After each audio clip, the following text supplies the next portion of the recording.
Ito, nabili natin ito sa isang tropa. Isang blue check na babae. Ay, hindi, blue bar pala ito. Colorblind na tayo. Sa blue bar, white flight na babae. Ang ganda niya mga kasing ko. Bali, isa siyang Taiwan din.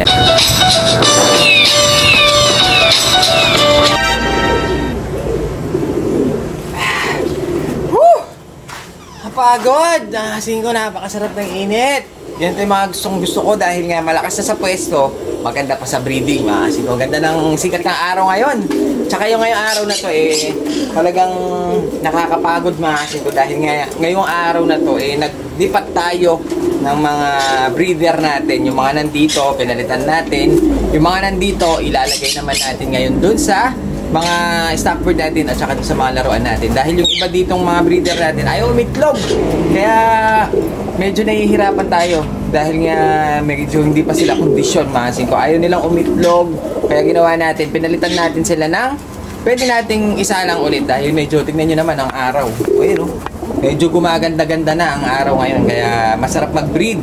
Kaya ngayong araw na to, maglilipat tayo. Sobrang pagod, mga kasing ko. Kaya, ay, kailangan ko ng tubig.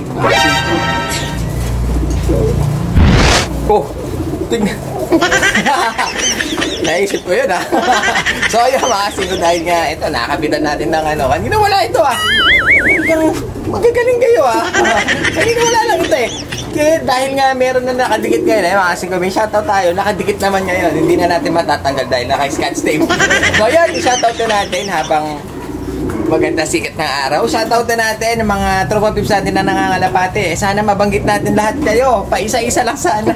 So ayun, shoutout natin si TCV Hambog TCV. Tama ba? Edil from Canada. Kay John Lester Gamboa ng Mexico. Kaya daw niyang papisain yung 8 na itlog dahil na-experience daw niya yon. Parang manok yun, ha. Yung akin yung 4, medyo hirap na. Yung sa'yo, 8 ang itlog na nilimliman niya, napisa. Yun nga lang daw, mahirap daw siyang subuan dahil nga hindi nga tutuka ang kalapate. Kaya pala yun, ha. Parang manok yung kalapate mo. John Lester Gamboa. Shoutout din natin si Elmar Guiche family at The Guzman family. Kay Eugene San Juan, Heidi Queen ng Talipapa, Quezon City. At last na natin si Rainbow Star Dragons Blueberry. Napakatamis naman nito. So yun, ang gagawin natin dahil nga naumpisaan ko na magtatatanggal, mga kasing ko, ng mga kalapati natin at maglililipat tayo habang maganda panahon, ang gagawin natin, ayun na sila, ayun na sila, ililipat na natin doon sa ating mga, pero hindi na natin papakita dahil nga wala si Gobreya, nagbabantay ng mga bata, tapos aalis pa siya mamaya, kaya hindi na natin mailalagay doon, mga kasing ko. Pakikita ko na lang kung ano yung mga pinagtatanggal natin at kung ano yung mga ikakabit natin na bago. Isip ko pa to. Yun, kung makikita nyo, gaganda na mga kulay nito. Pero hindi ito pang out dahil ito po ay mga alaga natin. Ginawa natin, be-break na natin kasi itong ating stencil, yung pares niya, ang tagal umitlog. Ipapahingay muna natin, baka hindi pa kondisyon yung babae. Kaya gagawin natin, be-break natin. Isosoli natin siya dun sa mga laruan natin dun sa labas. Tapos ngayon yung ating Florison, be-break ko na muna, pagpag na natin siya dun sa stock bird natin. Tapos, yun ba yung mga nandito? Ito yung breeder natin na hen, mga 5 na naka-MacArthur. Kasi ito yung imported na sa Dubai, DRPC, galing sa tropa. Binalik na sa atin nung pinsan ko dahil hiniram sa akin. Kaya yun gagawin natin, ilalagay na rin natin ulit sila dun sa stock bird. Naglulugon yung ibon, lulugon siya. Tapos ito yung Arden natin na isa, cross yan, mga 5. Tinignan lang nung tropa pips natin kaya nandito. Kaya gagawin natin, eto mga nandito, isosoli na natin yung, eto nga pala yung ating, yung isang nabili natin sa Taiwan. Eto, nabili natin ito sa isang tropa, isang blue check na babae, hindi, blue bar pala ito. Colorblind na tayo. Sa blue bar, white flight na babae, ang ganda niya, mga kasing ko. Bali, isa siyang Taiwan din. Ayan, nabili natin ito sa tropa, gagawin natin breeder. Ngayon, yung isang Taiwan natin na blue bar din, mga kasing ko, nakakuha na. nakakuha na sa atin ni... Nakalimutan ko yung pangalan. Hindi ko nakakuha yung pangalan ni Bossing. Basta ang alam ko lang taga San Isidro sa may Skyland kung hindi ako nagkakamali. Ang nakakuha na sa Taiwan na blue bar na pinost natin nung nakaraan.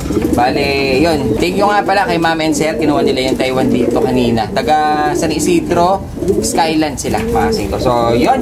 Bale, itong mga to isosoli na natin dun sa lalagyanan nila, mga singko. Ngayon, yung dahil nga naging bakante yung iba, nilipat ko muna dito yung isang pair natin na stencil. Dito na muna natin sila nilagay dahil nga hindi nangingitlog yung unang stencil na sinalang natin dito. Ngayon yung dito sa may Flores mga sikoy, sinalangan natin ng isang red check cock. Ayun o.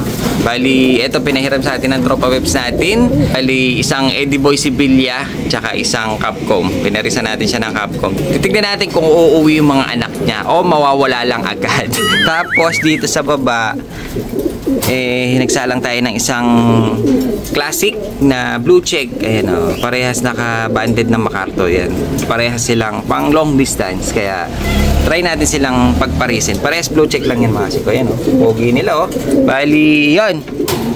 Gagawin natin, isosoli na natin itong mga to. Dahil nga yan, kita nyo naman, nag-aaway na, bubug-bugan Tara! Parang ang dami nating bagong sinasalang mga siko. Dahil dito, meron tayong isang solid na barb, solid red. Makikita nyo, pulang-pula yung mata niyan. Isa siyang lalaki. Ngayon, wala kasi siyang kapares, kaya ginawa natin, nakakuha tayo sa tropa. Ayun o, lumaboy camera natin. Nakakuha tayo sa tropa ng isang hen na mukha siyang barb pero hindi siya barb mga singko, pero maliit yung tuka, malaki din ang ilong, pare sila. Yun nga lang, ang barb kasi talagang makapal ang talukap na pulang-pula. Ito naman kasi maganda ang kulay, medyo siguro cross ito ng barb, kaya ginawa natin sila ang pagpeperin natin. Magpa-project tayo ngayon dahil kasi ang mga barb ganyan ang kulay, solid black, solid red, solid yellow, solid white, solid tan, puro ganun lang ang kulay niya mga singko. Kaya ang gagawin natin, kukross natin siya dito sa black and white.